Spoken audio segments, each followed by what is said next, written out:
Assalamualaikum warahmatullahi wabarakatuh. Selamat datang Bapak Ibu Dewan Guru dari SMA Negeri 1 Samarinda. Terima kasih sudah menyempatkan waktunya untuk kita lakukan diseminasi budaya positif dari program guru penggerak. Pada hari ini kami minta kesediaan waktu Bapak Ibu barangkali berapa menit? 1 kali 60 menit ke depan kita sama-sama mendengar paparan dari Bu Rizka Arianda selaku calon guru penggerak angkatan 7 yang akan menyampaikan tentang budaya positif. Nanti di mana pada penyampaian materi ini, misalkan ada beberapa hal mau kita diskusikan, mungkin ada beberapa hal yang berbeda budaya positif yang diharapkan dengan budaya yang ada di sekolah kita. Mungkin nanti bisa kita diskusikan sama-sama. Untuk kesempatan dan waktunya kita serahkan kepada Ibu Rianda. Dan sebelumnya kami minta kesediaan dari Bapak Kepala Sekolah untuk membuka kegiatan ini. Kepada Bapak kami persilakan.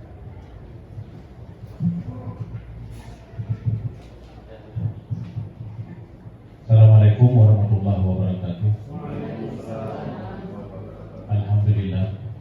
Terima kasih kepada Bapak Ibu yang telah hadir di dalam ruangan ini untuk sama-sama kita mendengar presentasi dari calon guru penggerak yang akan dilaksanakan diseminasi sebentar lagi.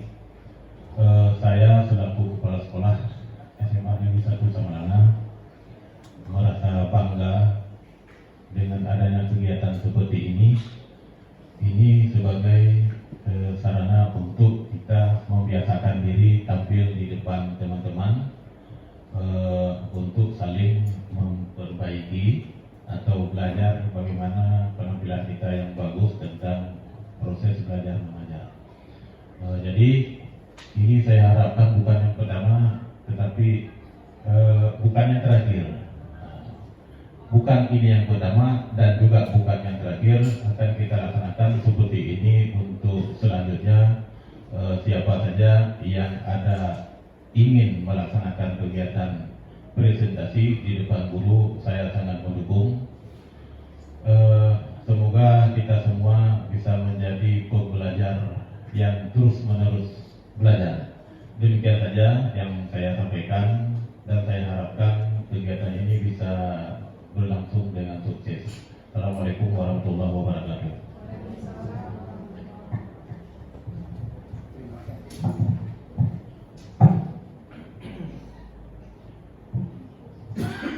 Terima kasih kita ucapkan kepada Bapak Kepala Sekolah yang telah membuka kegiatan kita pada hari ini.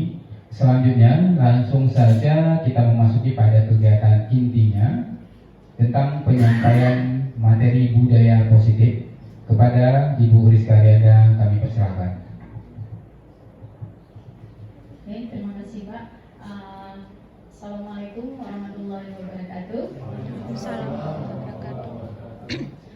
Sebelumnya saya ingin terima kasih kepada Bapak Ibu yang sudah menyempatkan hadir dan berkumpul di ruangan yang sangat berbahagia ini untuk melaksanakan acara diseminasi budaya positif yang akan kita lakukan di sekolah kita.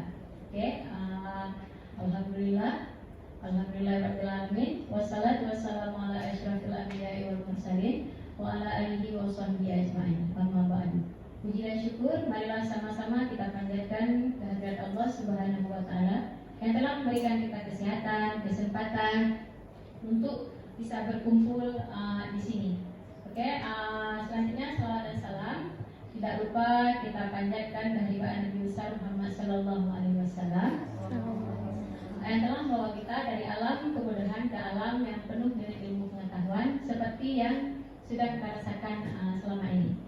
Oke, selanjutnya penghormatan saya kepada kepala sekolah beserta jajarannya dan juga penghormatan saya kepada Bapak Ibu yang sudah berkenan hadir pada hari ini.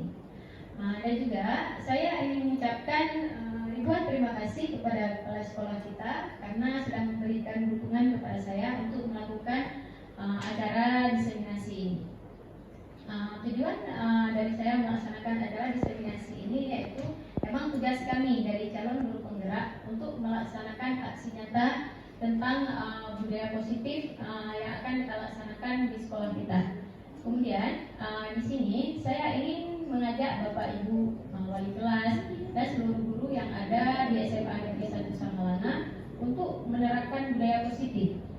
Dan juga di sini kita akan berbagi ilmu tentang apa selama ini yang sudah kita terapkan di sekolah kita. Bukan berarti di sini saya berdiri di depan, bukan berarti saya paling hebat. Bukan juga maksudnya ingin menggurui Bapak Ibu yang pada dasarnya lebih hebat daripada saya. Oke, kita langsung saja memulai acara diseminasi penerapan budaya positif di lingkungan sekolah SMA Negeri 1 Samalanga, Kabupaten Biren, Provinsi Aceh. Di sini sebelumnya saya ingin memperkenalkan diri dulu. Nama saya Rizka Rianda. Saya berdiri di sini sebagai calon guru penggerak angkatan 7 Biren, Provinsi Aceh. Pengajar praktik saya yaitu Bu Ermawati Mkom dan fasilitator saya yaitu Bu Umi Masrurah SPD. Oke, kita langsung saja. Selamat datang Bapak atau Ibu guru hebat. Mari belajar bersama, berkolaborasi, saling mendukung dan menghargai untuk mewujudkan budaya positif di sekolah kita tercinta. Oke, di sini Bapak Ibu, kita akan memasuki ke budaya positif. Budaya positif di sekolah yaitu nilai dan kebiasaan di sekolah yang berpihak pada murid, agar mereka dapat berkembang menjadi pribadi yang kritis, penuh hormat dan bertanggung jawab sesuai dengan profil pelajar Pancasila. Oke, ya ini saya tanyakan ke Bapak Ibu, apakah di sekolah kita sudah ada nilai atau kebiasaan yang baik atau budaya positif yang baik yang sudah kita terapkan di sekolah kita ini? Banyak, Bu. Banyak. Apa aja, Pak? Antaranya kami di sekolah kita ini telah menerapkan disiplin masuk sekolah tepat waktu. Iya, Pak. Setiap siswa terlambat kami beri tugas lain supaya siswa penting bisa untuk merubah diri, bisa bertambah baru. Oke, terima kasih Pak. Berarti masuk sekolah tepat waktu. Itu budaya positif yang sudah kita laksanakan di sekolah ini. Ada yang lain Bapak Ibu? Oke, silakan Pak. Iya. Oke, betul Pak. Yasinan setiap hari Jumat juga merupakan budaya positif yang sudah kita laksanakan. Oke, silakan Bu. Iya, beserta kultum yang dilaksanakan oleh siswa-siswa kita di sekolah. Iya. Oke, silakan Bu. Kemudian sebelum belajar kita berdoa, Ya. termasuk budaya positif. Kemudian sebelum ini kita pernah menerapkan bahwa setiap siswa yang masuk ke kamar sekolah mereka harus bersalaman atau berdoa kepada guru. Kemudian yang naik sepeda motor mereka tuh harus duduk. Oke, betul sekali Ibu. Oke, yaitu berdoa sebelum kita memulai belajar. Oke, dan selanjutnya kita menerapkan juga senyum, salam, sapa, sopan, dan santun dan sudah kita tempelkan di depan sekolah kita. Oke, silakan Bu. Kita setiap hari ada upacara di Senin menerapkan kepada siswa supaya siswa itu dia cinta untuk bangsa dan tanah air. Oke, bagus sekali Bu. Terima kasih. Berarti kita melaksanakan upacara bendera setiap hari Senin. Ini memperkenalkan kita kepada siswa untuk cinta terhadap tanah air, yaitu Indonesia. Oke, hari ini kita akan belajar tentang 7 konsep utama budaya positif. Yang pertama yaitu perubahan paradigma belajar, kemudian disiplin positif, 3. Kebutuhan dasar manusia, yang keempat motivasi perilaku manusia, yang kelima restitusi dan juga posisi kontrol guru, keenam keyakinan kelas, dan yang ketujuh segitiga restitusi. Ini sudah kami pelajari selama bulan 12 yaitu lamanya 2 minggu, dan saya akan menyampaikan kepada Bapak Ibu dalam kurun waktu kurang lebih 1 jam. Oke, sebelum kita masuk ke materinya, di sini saya ada pertanyaan pemantik. Ada 3 pertanyaan pemantik di sini. Apakah Bapak Ibu setuju atau tidak setuju terhadap 3 pertanyaan yang sudah saya tampilkan di sini? Yang pertama, hukuman dapat mendisiplinkan anak. Yang kedua, pemberian hukuman dengan hal positif seperti membaca atau membersihkan lingkungan sekolah dapat meningkatkan disiplin anak. Kemudian yang ketiga, memberi penghargaan dapat meningkatkan motivasi belajar anak. Oke, Bapak Ibu, silakan beri pendapat Bapak Ibu. Ya, setuju atau tidak terhadap 3 pertanyaan ini? Nah, alasannya kenapa? Silakan Ibu.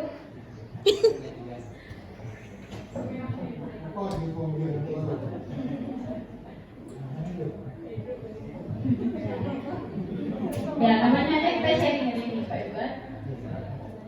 Ya, silakan Ibu. Kalau misalnya kata-kata hukuman itu menurut saya kurang cocok. Lebih bagus kita gantikan itu menjadi sanksi. Sanksi Ya, karena sanksi itu timbal balik dari perlakuan yang dia buat. Oke. Nah, habis itu untuk memberikan hukuman dengan hal positif seperti membaca atau membersihkan halaman, sekolah dapat meningkatkan disiplin anak. Gimana Bu? Yang ini saya rasa tidak untuk semua kesalahan yang dilakukan. Oke. Karena setiap kesalahan yang dilakukan itu kita juga harus memberi sanksi sesuai dengan apa yang dia buat. Nggak mungkin kan kalau misalnya anak manjat pagar, kita suruh bersihkan sekolah. Saya rasa ada sanksi lain yang memang membuat efek jerah dia itu ada. Ada efek jerah. Oke. Ya. Untuk yang ketiga saya setuju karena di sini memberi penghargaan dapat meningkatkan motivasi belajar anak. Dan ini jangankan untuk siswa, kita juga yang guru, ini saya rasa luar biasa. Oke, ini sekian dari saya kepada Oke, terima kasih Ibu Najda Anwar. Di sini untuk soal nomor 1, Najda tadi tidak setuju ya, karena hukuman ini lebih baik diganti sama sanksi ya. Oke, yang untuk pemberian yang nomor 2 berarti Bu Najda juga tidak setuju. Kemudian yang ketiga tadi setuju. Oke, gimana pendapat Bapak Ibu yang lain? Bapak Ibu yang lain?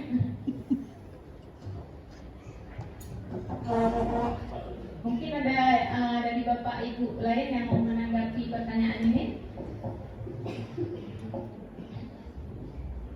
Tidak ada, ya? Jika tidak ada, Setuju semua. Berarti cuma saya. ada 2 kemungkinan. Yang satu setuju semua, yang satu lagi saya tidak setuju terhadap pernyataan ini. Diam namanya. Diam. Oke, kita lanjut saja. Selanjutnya pembelajaran dengan paradigma baru. Di sini pembelajaran dengan paradigma baru disusun berdasarkan prinsip-prinsip pembelajaran yang berdiferensiasi sehingga siswa dapat belajar sesuai dengan kebutuhan diri dari tahap perkembangan untuk mewujudkan profil pelajar Pancasila. Oke, Bapak Ibu, ada berapa profil pelajar Pancasila yang sudah kita ketahui dan selama ini sudah banyak ya Pak instruksi dari pemerintah kita untuk menyerahkan profil pelajar Pancasila. Apa saja Bapak Ibu? Ya, beriman dan bertakwa kepada Tuhan Yang Maha Esa dan berakhlak mulia. Yang kedua, berkebinekaan global. Kemudian yang ketiga, bergotong royong. Yang keempat, bernalar kritis, mandiri dan kreatif. Oke. Dalam membangun budaya positif di sekolah dapat menyediakan lingkungan yang positif, aman, nyaman agar siswa mampu berpikir, bertindak dan menciptakan dengan merdeka serta mandiri dan bertanggung jawab. Di sini kita sebagai guru bisa menerapkan model-model pembelajaran yang bervariatif sehingga siswa tertarik untuk belajar. Jangan hanya menggunakan metode ceramah saja. Oke. Kak Yus. Oke, selanjutnya di sini ada bisa kita bilang permainan Pak ya. Perubahan terakhir.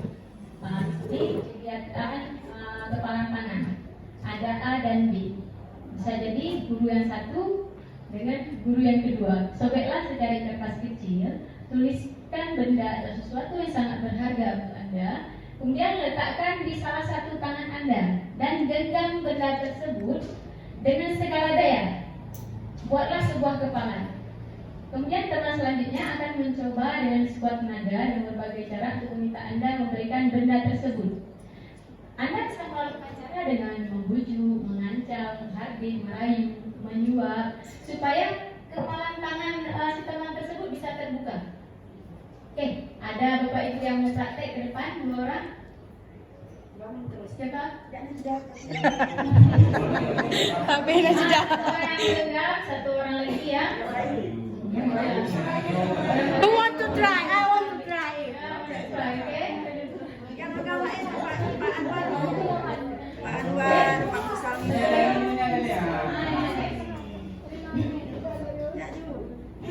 Siapa yang Satu orang lagi. Musibah bin Muhammad tu. satu sebagai rakyat? Oke, satu lagi. Siapa mencoba? Mudah-mudahan si anak. Mudah-mudahan si anak. Jadi klien, satu jadi konselor boleh. Ada. Kalau emang nggak ada yang bangun, biar saya ada jadi perayu pembujuk dan Aduh. satu lagi.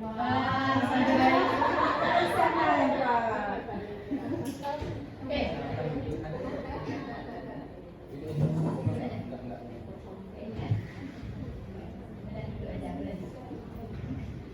Ini teknik kalau misalkan penerapan. Oke. Iya. Bapak Ibu, dari kertas itu bisa jadi itu sesuatu yang berharga untuk Bapak Ibu. Coba Bapak Ibu tulis. Ya. Tulis, kalau enggak pikirkan boleh juga. Apa yang ditulis itu. Kira-kira menurut Ibu yang paling berharga pada Ibu apa?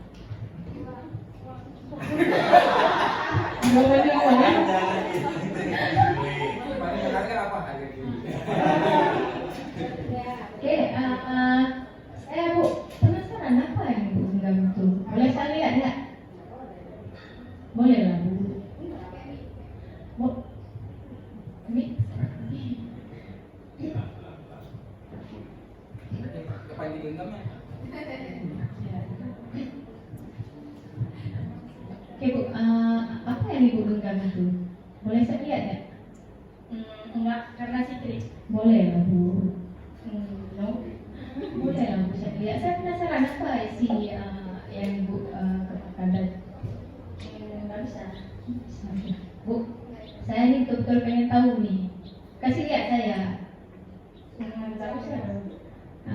Kalau enggak, kalau Ibu kasih lihat, nanti saya jajan Ibu makan bakso Terlalu murah. Makan bakso Bu. Kalau enggak pizza Bu. Saya sudah biasa. Saya biasa makan pizza Bu. Enggak kasihan sama saya. Mau kali Ibu tahu apa yang Ibu genggam itu? Sesuatu yang berharga bagi saya tidak perlu orang yang tahu.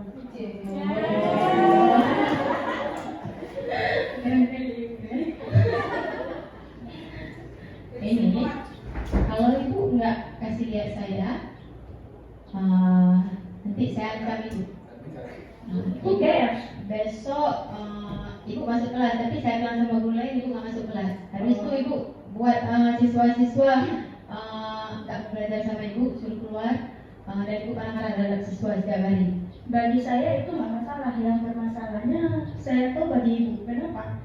Karena hanya dengan sesuatu ini ibu ingin mengambil resiko yang menurut saya itu sangat besar dan itu tidak sesuai dengan kode etik keguruan. Oke, terima kasih banyak Bu Najda.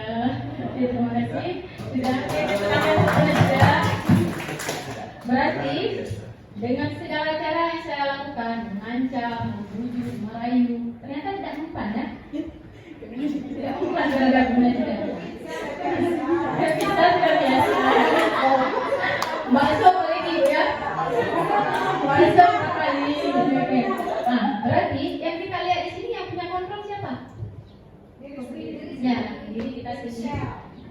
sendiri, walaupun ada pengaruh dari luar, mengancam, membujuk, merayu, habis itu menyogok lagi dengan makanan, tapi kita tidak tahu. Berarti di sini yang punya kontrol itu diri kita sendiri. Oke, di sini ada teori pilihan, yaitu ilusi. Yang dikatakan ilusi ini gambaran ya Bapak Ibu, atau bayangan. Di sini ilusi guru mengontrol murid. Dalam bayangan kita sebagai guru, hanya kita yang bisa mengontrol murid. Sedangkan si murid sendiri tidak bisa mengontrol dirinya sendiri. Hanya kita sebagai guru, saya yang punya hak untuk mengontrol dia. Oke, selanjutnya ilusi bahwa kritik membuat orang merasa bersalah dapat menguatkan karakter. Di sini dengan tadi membujuk, merayu, kira-kira dengan biasanya kalau membuat orang merasa bersalah, kita menggunakan bahasa yang lembut dan membuat orang lain itu tidak nyaman. Oke. Selanjutnya ilusi sebuah pengalaman positif, efektif dan bermanfaat. Dan yang terakhir ilusi bahwa orang dewasa memiliki hak untuk memaksa. Kadang-kadang kita sebagai orang dewasa kalau melihat sesuatu yang di bawah kita itu kayaknya kita punya hak yang besar untuk mengatur mereka. Oh, saya yang paling tua di sini, berarti pendapat saya lah yang harus didengar, ya kan? Iya, tapi sebagian orang ada yang seperti itu. Oke, selanjutnya di sini disiplin positif.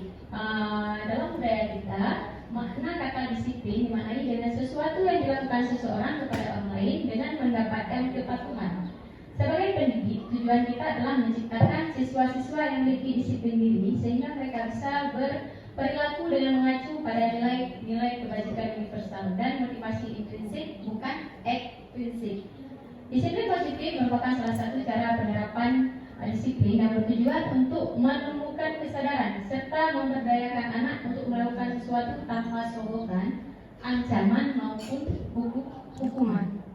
Jadi kita sadar bahwa disiplin positif di sini harus murni datang dari dalam diri siswa, bukan karena mereka tertekan akan peraturan. Misalnya, kalau saya melakukan ini, nanti saya akan hukum apa ya?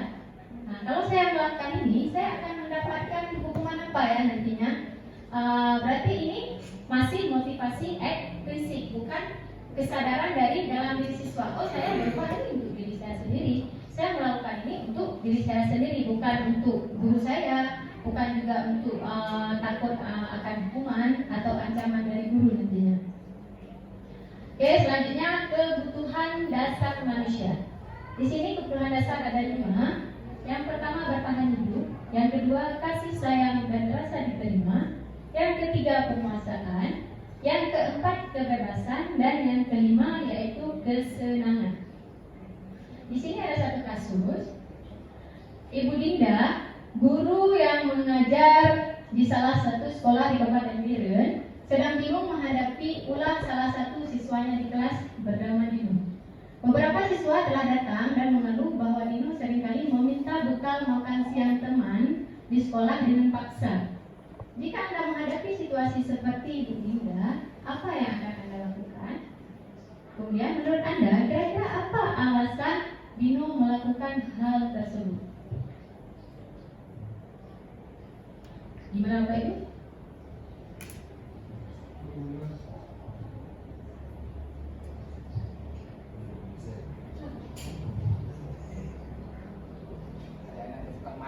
Iya, pala ya. Bisa jadi masuk membuli juga, Pak. Membuli kawan-kawannya di kelas. Oke. Lagi Turki ngadu. Ya, kira-kira ya. Jadi contohnya siapa? Sulki, boleh. Sulki dia sering memaksa kawannya. Kira-kira kebutuhan dasar yang dimiliki oleh Sulki apa? Kasih sayang. Ya, yang belum dia dapatkan apa? Kasih sayang. Perhatian dan kasih sayang. Berarti Sulki perlu diperhatiin sama guru dan perlu juga diterima sama teman-temannya di kelas. Oke, penyelesaian di sini. Di sini kalau kita menanyakan kepada Dino, dia ada 5 kemungkinan jawaban yang akan diberikan oleh Dino sesuai dengan kebutuhannya. Misalnya jawaban yang pertama, Dino benar-benar lapar karena orang tuanya tidak menyiapkan bekal makan siang. Berarti di situ kebutuhan dasarnya dia memang mau bertahan hidup, lapar, karena orang tuanya tidak masak nasi, tidak memberikan dia bekal. Makanya dia mengambil bekal punya temannya. Oke, kemungkinan jawaban yang kedua, temannya jadi lebih perhatian kepada Dino. Itu kan Dino beranggapan di saat dia mengambil bekal kawan-kawannya, dia beranggapan, oh teman saya itu suka sama saya dan saya bisa diterima karena dia memberikan. Oke, selanjutnya Dino merasa hebat karena temannya jadi takut dan menuruti keinginannya. Berarti di sini dia merasa bahwa dirinya paling hebat di dalam kelas. Oh saya yang paling ini, karena saya bisa mengambil bekal teman saya dan mereka jadi takut sama saya. Nah, makanya di sini dia maksudnya penguasaan. Kemudian yang keempat, Dino merasa bosan dari bekal yang dibawakan oleh orang tuanya. Misalnya itu aja, hari ini telur, besoknya telur lagi. Jadi dia bosan, makanya dia mengambil bekal temannya yang lain. Kenapa? Karena dia di sini ingin kebebasan. Oke, selanjutnya Dino hanya iseng dan dia menikmati ekspresi wajah temannya yang kesal. Kadang-kadang ada anak itu kalau melihat teman-temannya marah, teman-temannya nangis, dia suka bahagia melihat temannya nangis. Ya, senang melihat orang lain susah. Ya, susah melihat orang lain senang. Ya, kadang-kadang ada siswa yang seperti ini. Berarti kita harus mengetahui permasalahan si siswa dulu, jangan langsung marah-marah kepada siswa. Kamu harus tahu alasannya dulu, kebutuhan dasar yang dia mau apa. Nah, kita harus tahu ini dulu. Oke. Selanjutnya apa Ibu? Di sini ini yang paling menarik. Teori motivasi, hukuman dan penghargaan, kemudian restitusi. Teori motivasi perilaku manusia. Yang pertama, untuk menghindari ketidaknyamanan atau hukuman. Yang kedua, untuk mendapatkan imbalan dari orang lain atau institusi. Kemudian yang ketiga, untuk menghargai diri sendiri. Oke, untuk contohnya kita sebagai guru aja. Misalnya, akan ada pelatihan dividen dan kepala sekolah menyuruh kita untuk mengikuti pelatihan tersebut. Kita menerima untuk mengikuti pelatihan tersebut, apa kemauan dari dalam diri kita, apa merasa nggak enak sama kepala sekolahnya. Apa nanti kita merasa kepala sekolah menganggap bahwa guru ini malas, guru ini tidak mau berkembang. Nah, kita dulu gurunya ya. Kemudian untuk yang kedua, untuk mendapat imbalan dari orang lain. Ini saya ikut pelatihan nanti dikasih uang nggak ya? Nah, dikasih makan nggak ya? Dikasih minum nggak ya? Atau dikasih uang transport nggak ya? Nah, ini kan motivasi eksternal dari luar, bukan dari dalam diri kita. Kemudian untuk menghargai diri sendiri, ini baru dari dalam diri kita. Berarti kita ingin ikut pelatihan untuk menambah ilmu, untuk bisa berbagi ilmu kepada orang lain, dan juga untuk bisa mengembangkan diri kita ke arah yang lebih baik. Oke, selanjutnya didukung oleh penghargaan. Bapak Ibu sering nggak memberikan hadiah pada saat belajar? Misalnya ada siswa yang pandai, yang bisa menjawab pertanyaan Ibu, kemudian Ibu kasih hadiah, misalnya permen, misalnya kue. Pernah nggak Bapak Ibu? Pernah. Sekali-sekali ya. Tapi nggak sering. Tapi baik. Ketiganya kan kalimat. Oke, di sini didukung sama penghargaan. Kadang-kadang kalau kita sering memberikan penghargaan, si anak itu ketergantungan sama kita. Ini saya nggak mau belajar lebih lagi karena saya sampai sini aja Ibu udah kasih ini, udah apa namanya, udah dikasih hadiah. Berarti nggak mau kreatif lagi. Seharusnya dia bisa lebih dari itu. Berarti dia melakukan ini hanya untuk mendapat hadiah dari gurunya. Nanti saya kalau nggak dikasih hadiah hari ini, saya akan belajar. Nah, dia mau belajar di saat memberikan hadiah saja. Kemudian penghargaan dapat meningkatkan kreativitas. Penghargaan mematikan kreativitas. Kemudian penghargaan mengurangi motivasi intrinsik. Di sini dia mengurangi motivasi untuk dia berkembang untuk diri dia sendiri, bukan untuk gurunya, bukan untuk mengharapkan imbalan dari gurunya. Oke, selanjutnya di sini ada tugas ancaman dan konsekuensi. Menurut Bapak Ibu, mencatat 100 kali dalam buku kalimat, saya tidak akan terlambat lagi ke sekolah. Itu kira-kira masuk hukuman apa konsekuensi, Bapak Ibu? Mencatat 100 kali di dalam buku kalimat, saya tidak akan terlambat lagi karena terlambat ke sekolah. Konsekuensi. Oke, selanjutnya, lari mengelilingi lapangan basket 2 kali karena terlambat. Hukuman ke yang sekolah. pertama. Itu Hukuman yang pertama. Oke. Murid diminta untuk push up 15 kali karena tidak menggunakan masker ke sekolah. Hukuman. Hukuman. Oke. Menggantikan kertas tugas temannya yang telah dicoret-coret. Konsekuensi. Oke. Membersihkan tumpahan air di meja karena tersenggol pada saat belajar. Konsekuensi. Konsekuensi. Oke. Murid disuruh untuk mengenakan sepatu seharian di sekolah karena tidak mengenakan sepatu hitam. Hah? Murid disuruh untuk mengenakan sepatu seharian di sekolah karena tidak mengenakan sepatu hitam. Ini sepatu apa nih? Ada yang berpendapat sanksi, ada juga hukuman.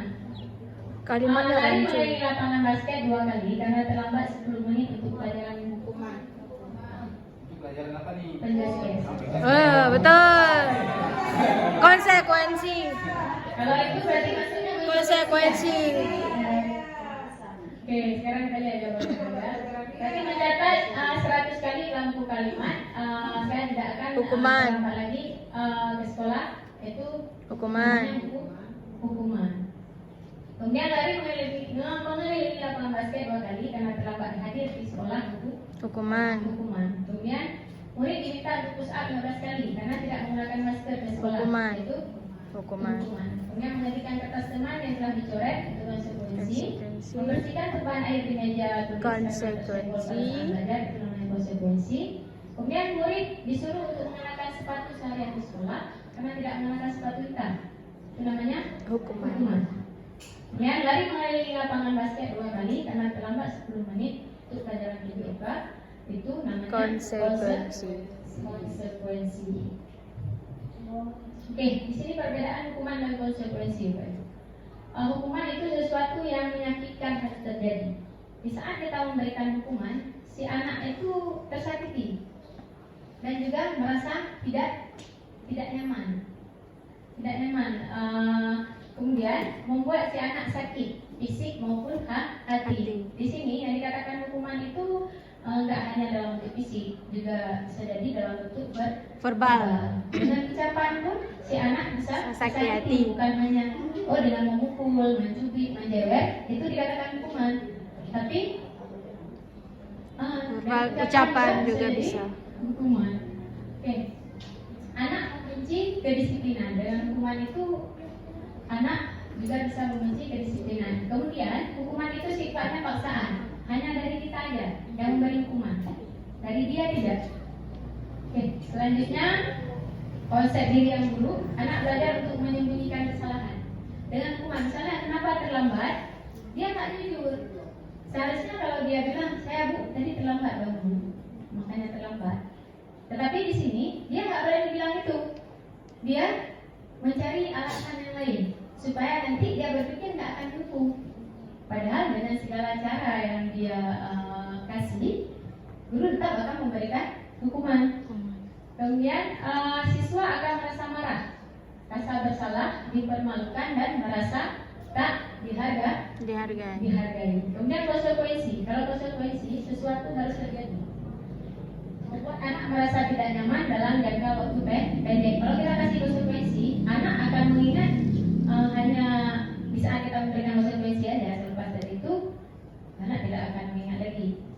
Kemudian anak menghargai disiplin, kemudian stimulus dan tanggapan, kemudian mendorong anak untuk mudah menyesuaikan diri, konsep diri yang baik. Kemudian anak belajar untuk mematuhi peraturan. Kemudian anak di sini kehilangan hak, dibuat tidak nyaman, diasingkan untuk sementara waktu. Oke, di sini sebenarnya bukan berarti kita tidak boleh menggunakan hukuman ya Bapak Ibu. Sebelumnya saya juga seperti Bapak Ibu, kalau memang siswa bersalah saya kasih hukuman juga. Tapi ada ya, saya juga pernah memberikan konsekuensi. lagi belajar untuk tidak menerapkan hukuman lagi. Bukan berarti hukuman itu tidak boleh ya Pak ya.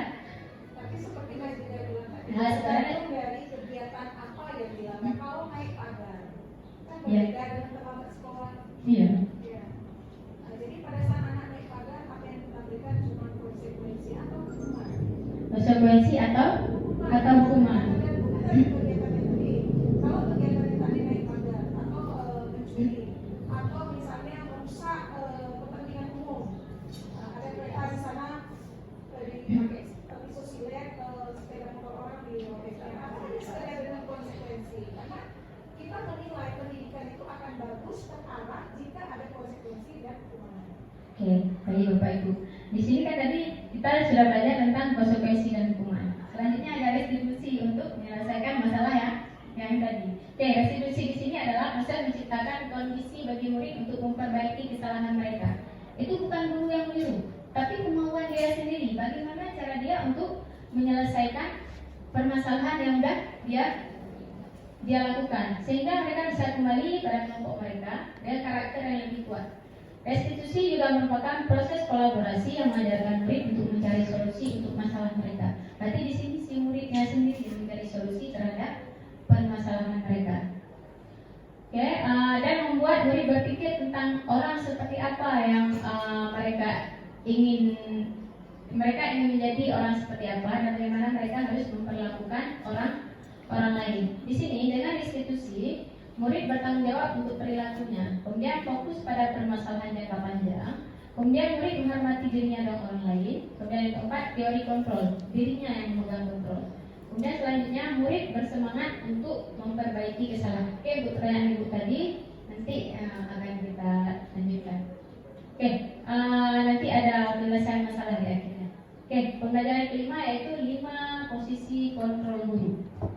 Sebenarnya materi ini paling bikin kita tidak nyaman ya sebagai guru. Sebenarnya selama ini kita berada di posisi yang mana? Penghukumkah? Pembuat orang merasa bersalahkah? Kemudian teman, pemantau dan juga manajer. Jadi Bapak Ibu selama ini berada di posisi yang mana? Bapak Ibu? Variasi. Assalamualaikum warahmatullahi wabarakatuh. Jadi kita di sini sebagai guru, tindakan kita tidak semata-mata memang sebagai teman, tapi ada kalanya kita sebagai partner mereka ini. Juga kita sebagai pemberi konsekuensi, juga sebagai memperbaiki mereka dalam kesalahan. Kemudian bisa juga jadi manajer, karena yang mengatur segalanya dalam ruangan kelas ya guru. Mulai dari planning, organizing, staffing, direksinya ya dari guru. Jadi kalau guru bisa jadi manajer, bisa menerapkan kegiatan-kegiatan yang ada di dalam kelas. Jadi kalau sebagai partner bagaimana agar anak bisa curhat ke kita? Kalau dia udah curhat, mungkin kita lebih plong. Apa yang menjadi kendalanya di dalam rumah tangga? Mungkin dia selama ini nggak sekolah karena uang jajannya nggak ada. Terus bagaimana setelah dia curhat ke kita dapat solusinya agar kita bisa memecahkan masalah yang sedang dihadapi. Atau misalnya nanti kita bagaimana mengajak teman-temannya untuk saling berkolaborasi agar kita bisa membantu dia. Itulah yang dia cari solusi sebenarnya. Jadi di sini lebih kita bertindak sebagai partnernya, sebagai temannya. Tetapi di sini juga kita sebagai pemberi hukuman ketika dia melakukan kesalahan sesuai dengan kesalahannya tadi. Oke, assalamualaikum. Bagus sekali Bapak Ibu. Oke, di sini kalau kita menjadi guru yang penghukum. Jadi guru yang penghukum di sini berarti ini hanya ada satu cara untuk menyelesaikan proses pembelajaran berjalan dengan baik, yaitu cara kita. Nggak ada timbal balik antara kita sama murid. Di sini guru misalnya menghardik, menunjuk-nunjuk, menyakiti, misalnya awas kamu ya, gitu dengan nada yang kasar. Kemudian guru berkata, kalau kamu tidak melakukannya, awas ya, rasakan ya. Nah, saya akan memberikan kamu ini, saya akan menyuruh kamu ini. Ya. Hasilnya anak-anak di sini akan memberontak dan menyalahkan orang lain. Kemudian yang lebih parahnya anak-anak di sini akan berbohong. Lebihnya berbohong. berbohong, tidak akan jujur terhadap permasalahan yang dia alami. Kemudian membuat orang merasa bersalah. Ada guru yang sering ngomongnya lembut, tetapi si anak itu merasa tidak nyaman. Kenapa? Enggak sayang sama orang tuanya ya. Dan sekolahin, dan menghabiskan uang untuk kamu sekolah. Kemudian enggak kasihan juga ya sama ibu. Ibu udah ngomong dari tadi 2 jam saya dengar juga. Setiap hari ibu ngomong kayak itu tetap juga nggak didengar. Kemudian di sini dengan kita menerapkan membuat orang merasa bersalah, si anak akan menyembunyikan, kemudian menyangkal, dan kemudian berbohong. Berarti dua posisi ini tetap kita sebagai ya penghukum, walaupun yang satu dengan fisik, yang satu lagi dengan verbal. Ya. Oke, selanjutnya sebagai teman.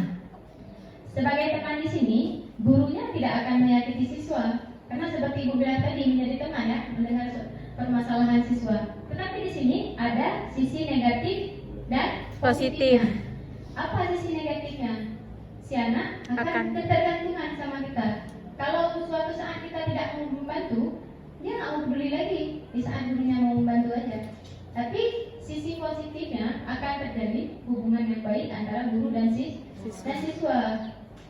Kemudian selanjutnya pemantau. Pemantau di sini menghitung dan mengukur. Untuk contohnya, misalnya kita piket. Ini saya sendiri ya, saya sering juga kayak gitu. Misalnya hari ini, minggu ini saya piket, yang terlambat, misalnya namanya Muhammad Ikram misalnya. Minggu depan dia lagi yang terlambat. Saya bilang, setiap hari kamu yang terlambat ya. Berarti saya memantau. Dari minggu kemarin dia juga, minggu ini dia, minggu kedepannya dia juga orang yang sama. Berarti kita memantau dia.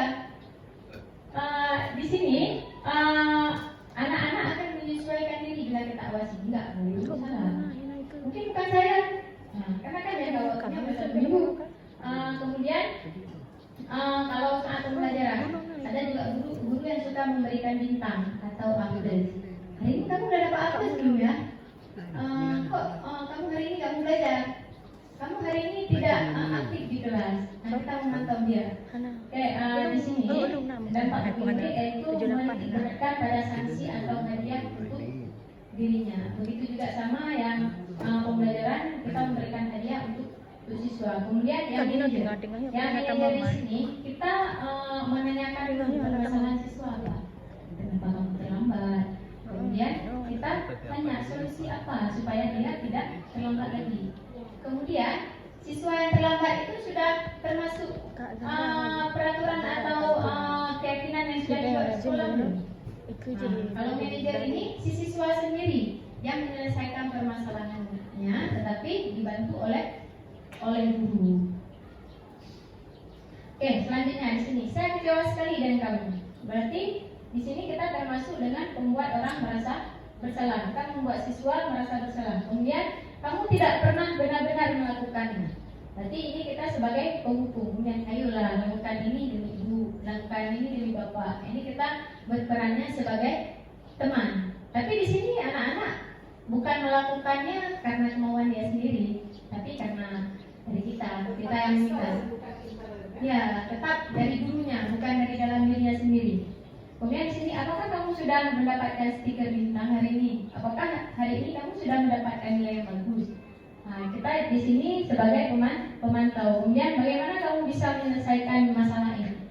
Kalau manajer, kita menanyakan solusi bagaimana siswa tersebut bisa menyelesaikan masalah dia sendiri. Kemudian kamu selalu yang paling terakhir, selalu kamu yang buat kesalahan. Orang lain tidak, kamu yang membuat kesalahan. Oke, iya. Selanjutnya di sini keyakinan kelas. Mengapa tidak peraturan saja? Mengapa harus keyakinan kelas? Silakan Bapak Ibu beri tanggapan terhadap 3 pertanyaan di sini. Mengapa kita memiliki peraturan harus menggunakan helm bila mengendarai kendaraan roda 2? Mengapa kita memiliki peraturan 3M, memakai masker, mencuci tangan, dan menjaga jarak 1,5 meter? Kemudian, mengapa kita memiliki peraturan harus datang tepat waktu pada saat mengikuti pelatihan? Kira-kira ibu memakai helm pada saat berkendara itu apa? Keselamatan diri. Ya, untuk menjaga diri atau untuk keselamatan diri. Itu kan yang kita yakini. Ya, yang kita yakini. Kemudian Ya, mengapa kita memiliki peraturan 3M, memakai masker, mencuci tangan dan menjaga jarak? Jangan terpapar virus. Ya, untuk kesehatan kita sendiri. Kemudian mengapa kita memiliki peraturan keras? Peraturan harus datang tepat waktu pada saat mengikuti pelatihan. Kira-kira untuk apa? Kita datang tepat waktu. Disiplin.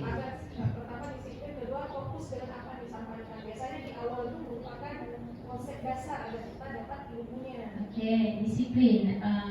Dan untuk kita bisa mendapat ilmu. Biasanya ada latar belakang di situ kenapa pelatihan ini terjadi. Oke. Jadi kalau kita nggak dengar di awal, Berarti kita telat, berarti ngambang nanti. ya, berarti gampang tadi hanya mau sama materinya. Sama materinya. Oke, berarti di sini yang ketiga, kalau kita datang tepat waktu, berarti kita di sini menghargai orang lain yang juga datang lebih awal dari kita. Berarti kita di sini ada sifat disiplin dan juga menghargai orang lain. Nah, biasanya kalau peraturan itu kan menggunakan kata jangan, tidak boleh, jangan masuk kelas terlambat, jangan melakukan ini, dilarang membuang sampah sembarangan. Itu namanya kalau peraturan. Kalau keyakinan kelas itu yang kita yakini. Misalnya jangan terlambat masuk kelas, itu untuk menghargai teman-teman di kelas. Berarti itu yang kita yakini. Yang kayak tadi menggunakan helm pada saat mengendarai roda 2 itu kan untuk keselamatan kita sendiri, itu yang kita yakini. Oke, selanjutnya di sini selalu kembalikan buku ke tempatnya. Ini keyakinan yang kita ambil yaitu tanggung jawab. Selanjutnya dilarang mengganggu orang lain. Ini menghormati orang lain. Misalnya siswa kalau kita suruh buat keyakinan, Bu tidak boleh membuli. Nah, berarti di sini kita saling menghormati antara siswa yang satu dengan siswa yang lain. Kemudian hadir sekitar 15 menit sebelum pembelajaran dimulai, menghormati orang lain dan berkomitmen. Kemudian dilarang melakukan kekerasan. Kemudian dilarang menggunakan narkoba, bergantian atau menunggu giliran. Ini masuk menghargai orang lain dan juga bersabar. Kemudian menggunakan masker, yaitu kesehatan dan keselamatan. Kemudian jangan berlari di kelas atau koridor. Ini untuk keselamatan dan juga untuk keamanan diri kita sendiri.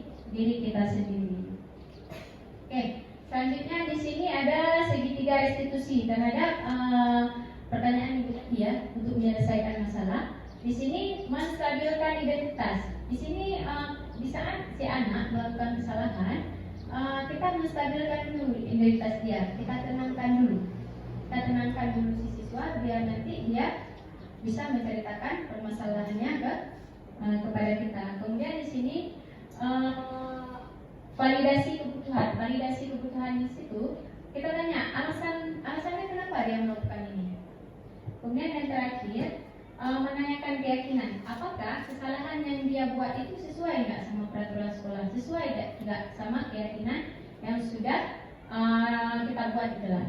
Tapi sebagian besar anak sadar itu salah. Tetapi dia dengan konsekuensinya ada unsur lain kenapa dia berbuat. Artinya gini, seorang siswa kalau kita tanyakan apakah yang Bu Mega pakai mic.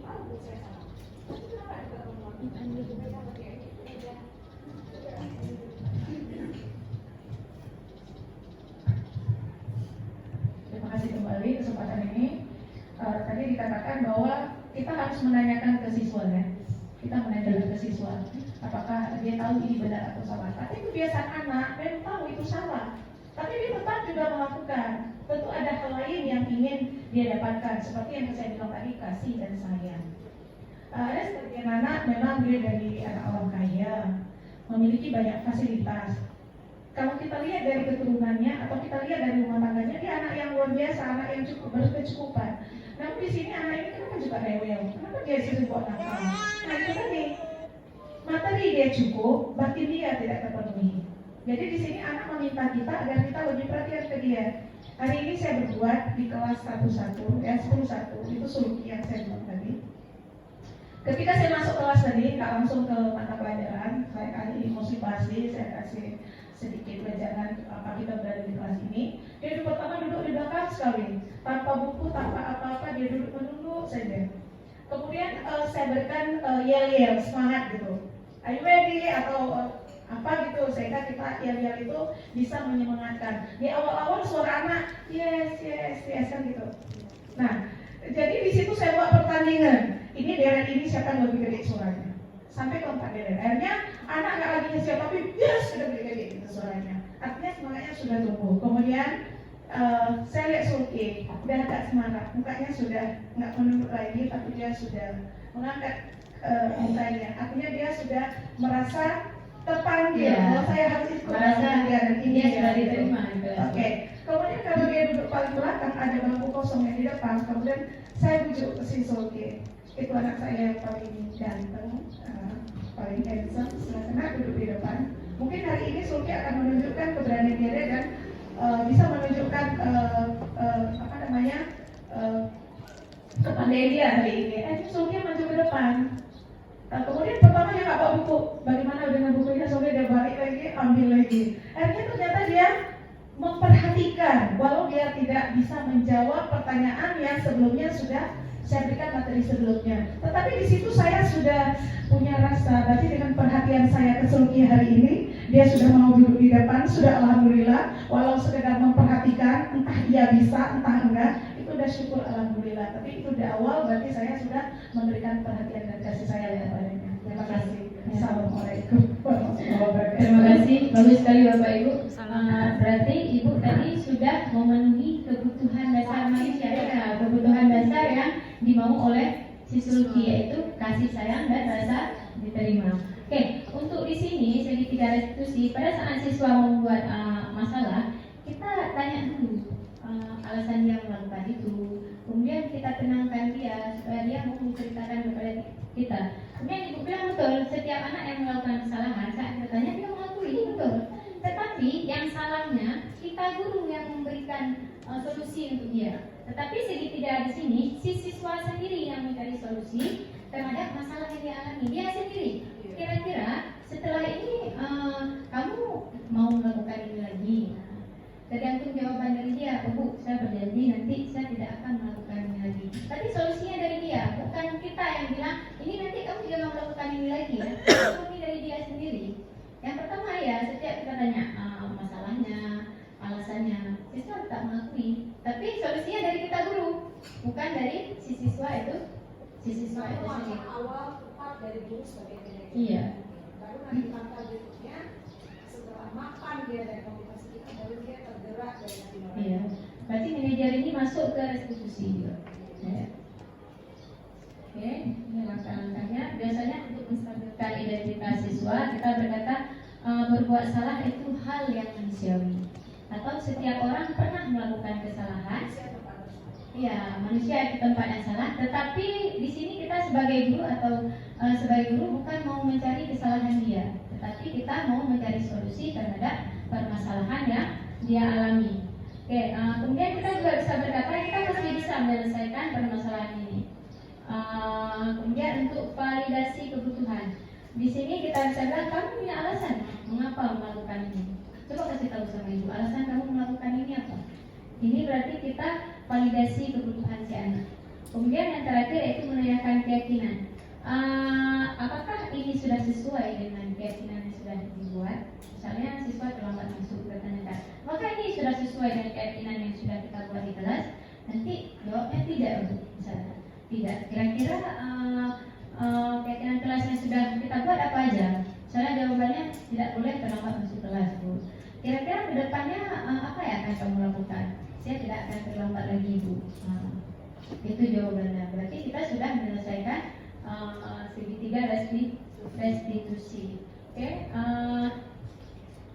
Sebenarnya di sini saya sudah menerapkan segitiga restitusi pada saat demonstrasi kontekstual.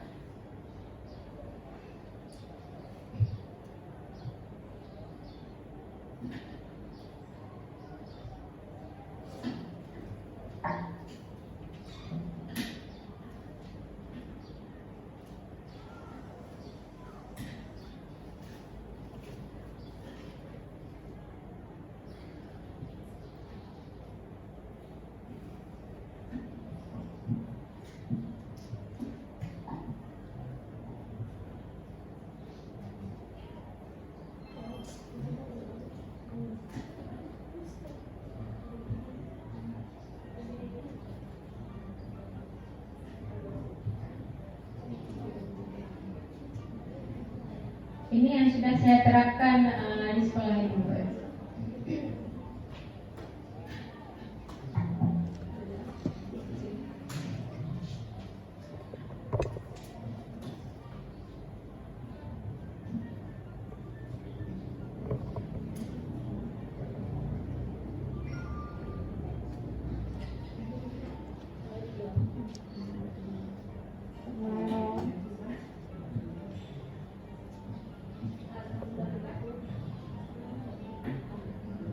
Di sini pada validasi tindakan yang salah, saya menanyakan dulu kenapa alasan dia melakukan ini kesalahannya.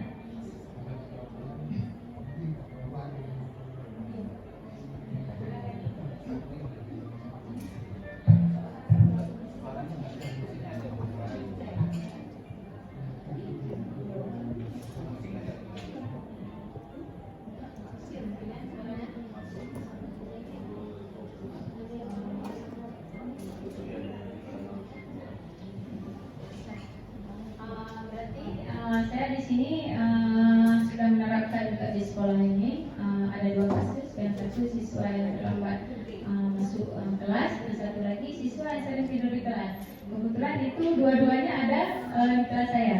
Berarti saya sudah menerapkan kegiatan restitusi. Contohnya kalau di kelas saya ada namanya Aymar Shoki. Pada saat semester yang lalu, semester 1, dia sering setiap hari tidur di kelas. Mau gurunya siapa saja, di belakang paling dia terbangunnya cuma 5 menit, selebihnya dia tidur. Tapi alhamdulillah di semester ini dia tidak tidur lagi di kelas. Oke, terima kasih Bapak Ibu. Sudah selesai materi kita pada hari ini. Mungkin ada pertanyaan dari Bapak Ibu yang mau ditanyakan? Udah nggak semangat Bapak Ibu ya? Oke, coba kita ambil semangatnya dulu ya. Kalau saya bilang SMA Negeri 1 Samalanga, bilangnya yes ya Bapak Ibu ya. Kita sering menggunakan kata-kata itu ya. Oke, SMA Negeri 1 Samalanga. Yes. SMA Negeri 1 Samalanga. Yes. Sekali lagi Bapak Ibu. SMA Negeri 1 Samalanga. Yes. Oke. Ada yang mau ditanyakan? Any question so far? Coba ada yang didiskusikan kira-kira? Atau ada yang mau didiskusikan? Ini ada sedikit pertanyaan. Kita bersiswa itu apa contoh hukuman atau sanksi? Hukuman? Sanksi sama. Hukuman sama sanksi. Sama. Beda bahasa, yang beda hukuman dengan konsekuensi. Di sini. Mungkin itu hukuman atau konsekuensi. Hukuman atau konsekuensi. Sebenarnya kalau hukum itu sebenarnya tidak boleh, hukuman itu tidak boleh kita lakukan ya, walaupun sebelumnya ini saya masih juga melakukan. Di sini kita pakai kalimat yang betul. Sebenarnya di sini nggak ada kalimat yang cocok. Yang ada itu kita untuk menyelesaikan permasalahan siswa kita menggunakan restitusi yang tadi Bu. Nggak ada hukuman dan nggak ada konsekuensi, walaupun sesuai permasalahan yang dialami sama siswa. Kita berarti untuk menyelesaikan permasalahan siswa kita menggunakan restitusi yang tadi, segitiga restitusi. Di sekolah kita sering terjadi kesalahan-kesalahan yang dilakukan siswa seperti sering ada yang jumlah yang di lapangan, banyak hukuman-hukuman jadi aku mendapatkan hukuman kadang-kadang kurang cocok bagi saya. Apa yang sebaiknya kita lakukan kalau kita temui mereka itu kadang tidak pula cukup, tapi belum pada. Jadi untuk mengurangi hukuman yang penuh, kadang perlu kira-kira yang cocok. Supaya kita bisa mendapatkan satu hal yang bagus untuk menggantikan hukuman tadi. Hal yang ada di sekolah kita dulu, dan kita bicarakan yang terjadi di sekolah kita yang selalu jadi masalah. Sama-sama mencari. Mungkin ada tanggapan dari Bapak Ibu yang lain terhadap pertanyaan dari Ibu tadi. Pengganti hukuman itu lebih cocok kita terapkan apa? Kalau bukan, kita terapkan hukuman. Mungkin ada respon atau tanggapan dari Bapak Ibu yang lain? Gimana Pak?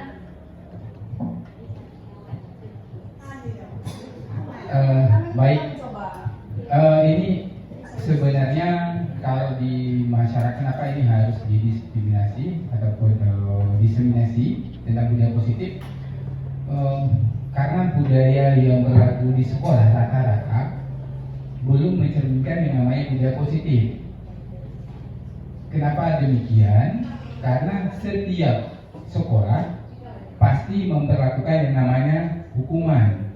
Malahan apabila ada seseorang, ada pihak yang tidak memperlakukan hukuman, itu dianggap salah. Ya, dianggap salah. Karena mangga-mangga haji, ubah-ubah. Ya, karena kita menganggap dengan hukuman anak-anak berubah. Sebenarnya bukan karena hukuman dia berubah, tapi karena kesadaran. Karena pertanyaan kita kembali, apakah hukuman itu akan menciptakan kesadaran siswa? Ya. Ini sebenarnya kalau misalnya di dalam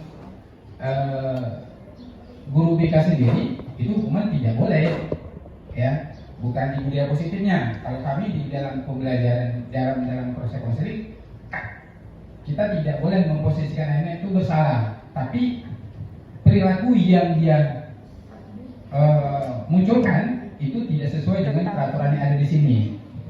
Memang di sini dikatakan guru memang harus mendidik, tidak sekedar mengajar. Kenapa kita lebih suka memberi hukuman? Biar kita tidak capek. Menyuruh saja beres. Tapi ketika kita mendidik susah. Kenapa? Pertama, kita harus menyediakan waktu sampai setengah jam untuk mendengar dia curhat, untuk mengoreksi apa yang dialami. Kenapa dia bertindak demikian? Itulah yang proses yang kita lakukan. Diskusi dengan siswa tadi itu namanya proses restitusi tadi. Kenapa dia melakukan itu? Ya, karena dia melakukan itu memang pernah saya kedapatan ada anak-anak yang macam pagar, dia pengen sekali sekolah. Itu memang hanya sekali yang saya dapatkan, memang anak-anak betul dia nggak pernah berkasus kedapatan naik pagar. Kenapa saya pengen sekali belajar? Memang anak belajar ada, tapi ada kasus lain anak IPA itu jadi kebiasaan. Ya, karena kenapa? Iya, karena pola dia bukan tidak namanya pola dia. Kalau yang hasil proses dalam konseling itu, pola dia kalau pergi dari rumah tetap dia harus nongkrong dulu sehingga ketelan. Ya. Dan temannya banyak di sekolah, makanya mau tidak mau dia harus ada jumpa dengan temannya. Itu faktornya. Cara kita memang di sana kita harus menanyakan kepada siswa, kira-kira biar kamu tidak terlambat bagaimana? Kan sumbernya sebenarnya bukan pagar. Ya, sumber masalah dia bukan karena pagar, tapi karena dia tidak bisa mengatur waktu dengan baik. Ijak dikulat bata. Dalam contoh pagar, wate yang urung isi. Ya, dia cepat pergi sekolah. Jangan apa hanani? Irmo. Pada saat di situ kita mediasi, ternyata benar saya posnya di Gangradi. 8 lewat Cipluk baru berangkat. Mau ke lempah mau pindah mangle. Karena yang berat, jadi lebih bagus. Kesimpulannya untuk mereka kita jemur kah? Kalau saya nggak pernah saya jemur, dan itu karena nggak boleh. Apa juga kita tanyakan bagaimana yang bisa dilakukan agar dia tidak terlambat. Ya, keyakinan si siswa itu sendiri. Ya, ketika dibuat diproses, ditanya, diobservasi, sudah selesai. Berikutnya isi yang ke-8 tadi dia ada perubahan, ya. Memang itulah ketika dikatakan mendidik, kenapa kita memberi hukuman? Simple, jadi lebih hukuman ada. Tapi jika kita mendidik, nggak cukup 1 kali bu, dia pasti mengulang lagi, udah kita bimbing lagi. Berarti proses kesadaran sana itu nggak cukup untuk sekali pertemuan. Bahkan ke guru tanya mesti hana galak ke bimbing, karena berkelanjutan, prosesnya lama. Tapi minta hukuman itu gampang. Nah, tapi hukuman ada kan? Tapi tidak ada perubahan juga. Iya, nggak berubah juga. Ketika dibilang nggak berubah, nggak mungkin. Kami ada menangani, ada perubahan. Cuma nggak sesuai ekspektasi kita. Kita mengharapkan sesuai keinginan kita. Sedangkan kemampuan dia untuk berubah itu nggak seperti yang kita harapkan. Minimal dia tidak melanggar lagi aturan yang seperti pola lama, ada perubahan sedikit. Dulu misalkan dia naik pagar hampir setiap hari, tapi ini ada durasi mungkin belum tidak patah. Sudah berkurang, itu namanya perubahan. Itu namanya stimulus yang diberikan. Artinya berubah bukan tuntas. Iya. Karena butuh proses lagi. Butuh proses. Berarti ya bertahap. kalau kita lihat perubahannya itu cukup lama. Betul, makanya 3 tahun untuk SMA. Maka mendidik itu beda dengan mengajar. Iya. Iya. Betul emang. Lebih mudah daripada Mendidik. Iya. Jadi berkesimpulan kita, kalau ada anak-anak yang melanggar aturan semacam naik pagar, Malas masuk. merusakkan fasilitas sekolah, atau lain-lain sebagainya yang termasuk kadang-kadang agak kriminal sedikit, apa mesti kita hilangkan hukuman itu atau bagaimana sekarang? Kita harus berkesimpulan bahwa ke depan kita apa yang kita lakukan supaya proses budaya Positif. budaya positif ini bisa berjalan terus dari sekarang. Nah, sejak kita mengetahui bahwa yang kita lakukan kemarin itu menghukum, menginginkan itu yang kita anggap itu seolah-olah itu benar, kita kurangi sekarang pelan-pelan. Dan jadi apa yang harus kita lakukan itu supaya dibuat dalam satu SOP-nya supaya kita bisa menjalankan sama-sama. Kayak sepihak aja yang tukang hukum aja tuh, yang tukang itu aja seolah-olah yang tukang hukum hanya Pak Kodi saja. Jadi PR-nya yang ada Pak Kodi yang dealer, hukum menyediaan, jadi benar mesti baca SOP yang harus kita lakukan, yang harus kita tahu bahwa itu yang kita lakukan semua sekarang. Demikian Bu Rizka ya. Biar ada kesamaan konsep. Ya. Terima kasih Bu. Mungkin untuk kita langsung membuat peraturan kayaknya nggak mungkin ya, Pak. Untuk langsung membuat peraturan bahwa hukuman itu tidak boleh diterapkan. Ya. Mungkin kita pelan-pelan seiring berjalannya waktu, mungkin guru dari hukuman mungkin bisa menurunkan dulu konsekuensi.